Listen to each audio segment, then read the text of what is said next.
Olá, tudo bem? Seja bem-vindo a mais um Momento com Deus. Momento esse em que nós temos a oportunidade e o privilégio de estar na presença de Deus e buscar o seu auxílio, o seu ensinamento, a presença do nosso todo-poderoso Deus, o nosso Pai, por meio da palavra, da sua santa palavra, a Bíblia Sagrada. Bom, hoje nós vamos meditar em um assunto que nós já abordamos de certa forma, mas hoje nós vamos aprofundar um pouco mais, ver o que a Bíblia continua a falar sobre esse assunto. O assunto de hoje é único substituto. De quem é que eu estou falando? É claro, é de Jesus Cristo. Mas antes de vermos o texto, meditarmos na palavra de Deus sobre esse assunto, eu quero convidar você a fechar seus olhos e orar comigo. Ore junto comigo. Senhor Deus que estás nos céus, como é bom passar esses minutos na Tua presença, como é bom meditar na Tua palavra e, acima de tudo, ouvir a Tua voz por meio dela.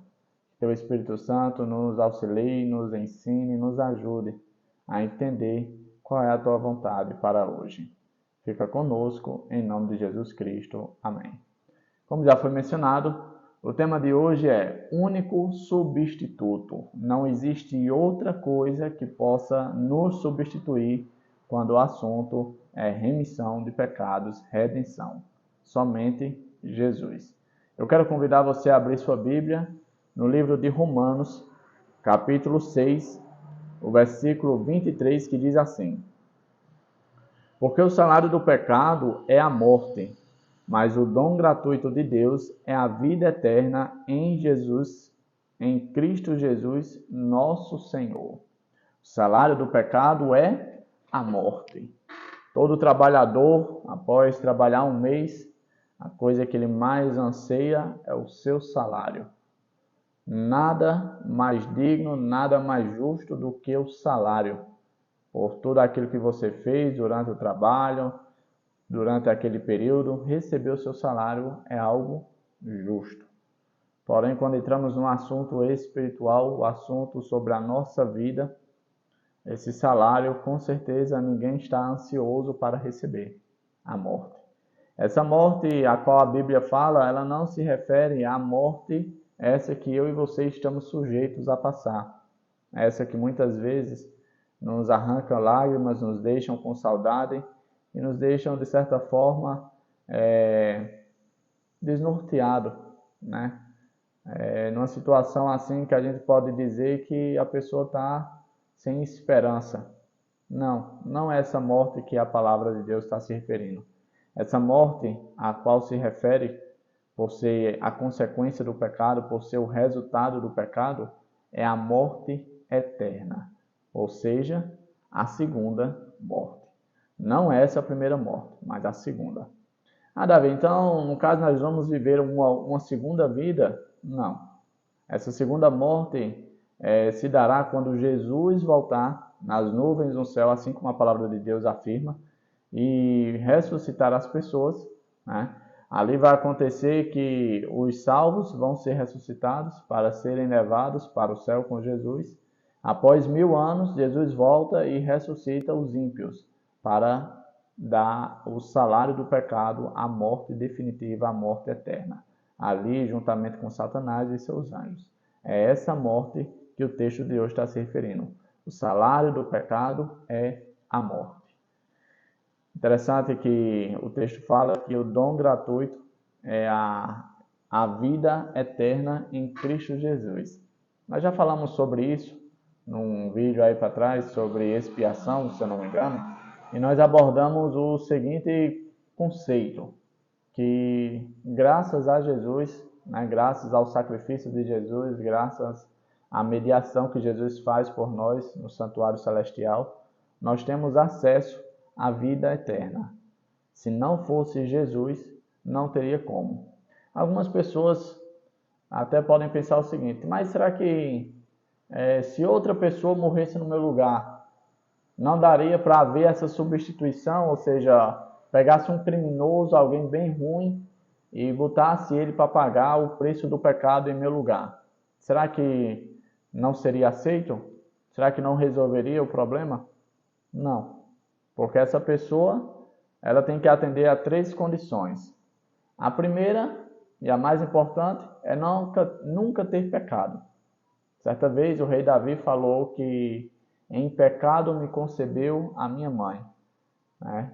Isso se referindo que nós, mesmo sendo inocentes, aquela coisa mais linda, o bebezinho da mamãe, que nunca fez nada de errado, né?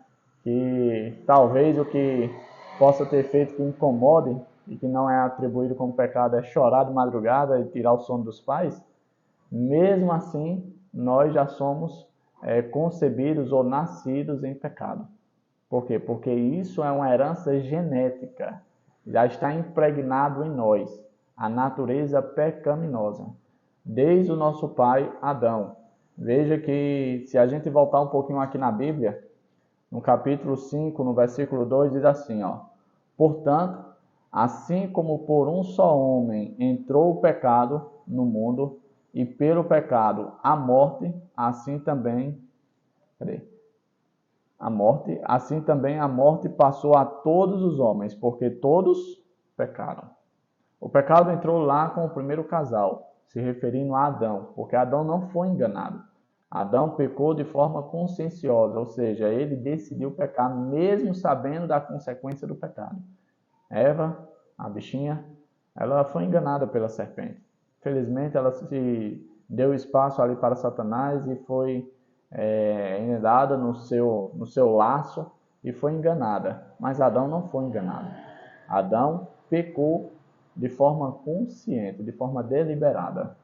E aí o texto de Romanos 5:12 fala que por um só homem, ou seja, se referindo a Adão, entrou o pecado e por meio do pecado a morte, e por conta do pecado a morte passou para todos os homens, por quê? Porque todos pecaram. Não existe ninguém que não tenha pecado, né?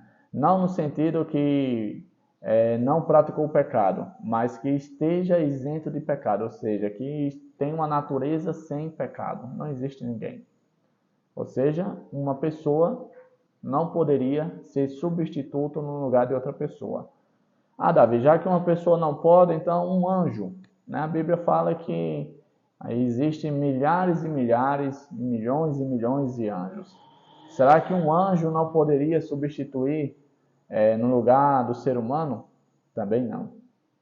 Por mais que o anjo não tenha pecado, ele não atende aos outros dois critérios. Os outros dois critérios para pagar o preço da raça caída dos seres humanos, tem que ser a mesma pessoa com a mesma natureza, com a mesma origem, ou seja, tem que ser humano. Não sendo humano, não pode substituir a outra pessoa, tem que ter a mesma raça, né? Se a gente fosse denominar assim. Os anjos, por não serem humanos, não podem substituir o ser humano. Já que os anjos não podem, então quem pode? Apenas Jesus. Porque Jesus atende ao primeiro critério, ao segundo critério e ao terceiro critério, que eu vou falar agora qual é. Tinha que ser um ser divino. Porque o motivo pelo qual os seres humanos merecem a morte é porque eles transgrediram a lei de Deus. Lei essa que é divina. Lei essa que representa o próprio caráter de Deus. Alguém que tinha que estar à mesma altura da lei de Deus para poder pagar o preço da lei. Deus, com certeza, no seu infinito amor, na sua infinita misericórdia, gostaria de fechar os olhos para o pecado do ser humano. Mas não é possível.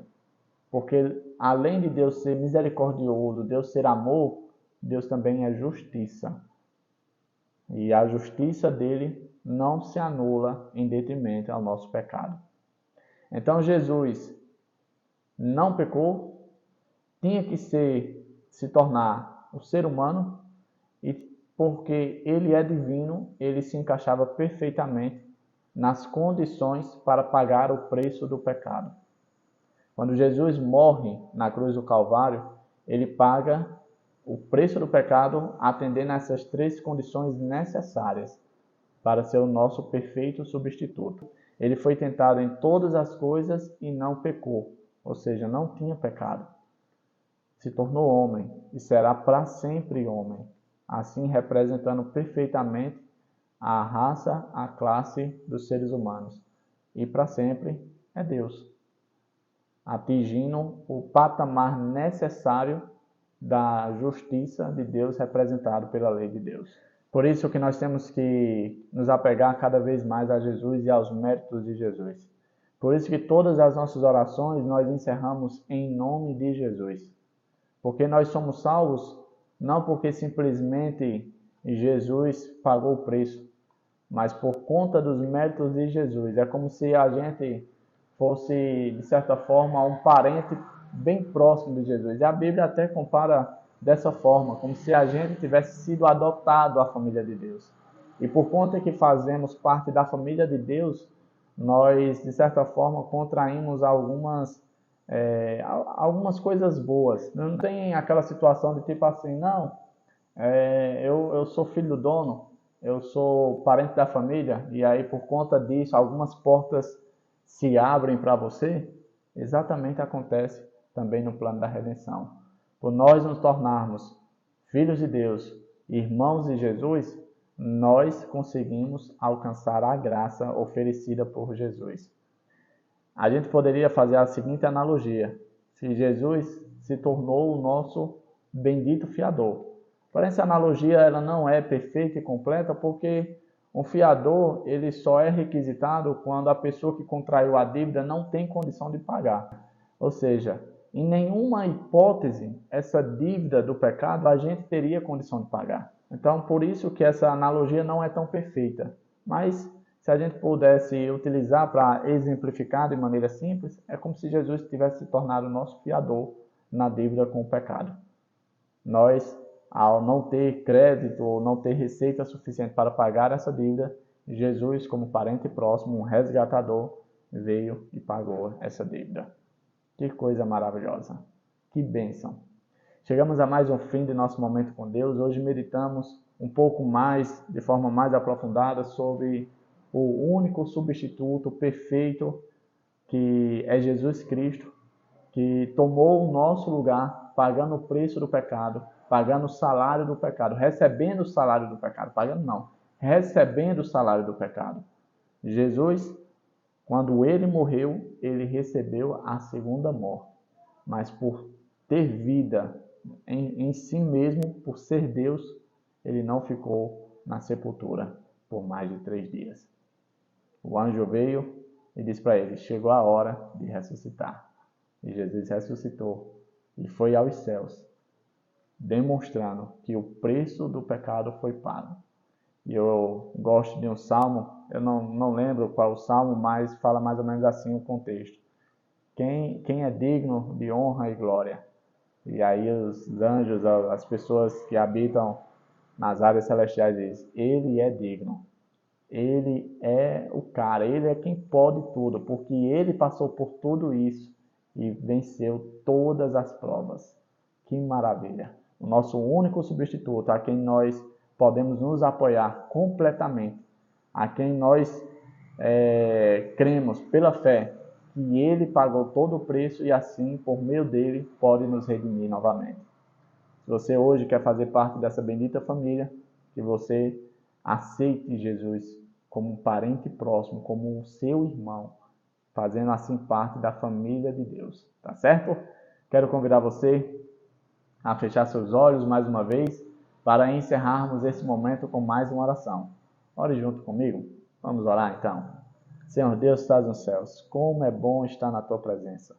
Como é bom aprender lições especiais como essa que nos remetem que em nós não existe nada que seja possível para te agradar ou para pagar o preço do pecado. Mas graças ao plano da redenção, graças à substituição provida por Cristo, nós temos acesso a essa salvação, a essa herança tão bendita prometida aos teus filhos. Que o Senhor possa vir nos buscar e nos salvar, para muito em breve nós estarmos com o Senhor para todo sempre. Nós fazemos essa oração em nome de teu Filho amado Jesus Cristo. Amém. Como eu costumo dizer, é sempre um prazer passar esses minutos com você, meditando na palavra de Deus. Papai do céu possa te abençoar nesse dia, que essa quarta-feira seja uma quarta-feira repleta de bênçãos, que você possa ter outros momentos, possa buscar o Senhor em oração, possa tirar alguns minutinhos para refletir na palavra, nem que seja um verso, assim como nós fizemos hoje, mas que você tire outras ocasiões também para colocar Deus em primeiro lugar. Porque, como eu costumo sempre dizer, você nunca vai se arrepender de colocar Deus em primeiro lugar na sua vida. O Papai do Céu te abençoe. O nosso encontro está marcado para amanhã, tá certo? Nós nos vemos aqui nesse local, nessa mesma hora, tá bom? Eu te vejo amanhã. Até logo. Tchau, tchau.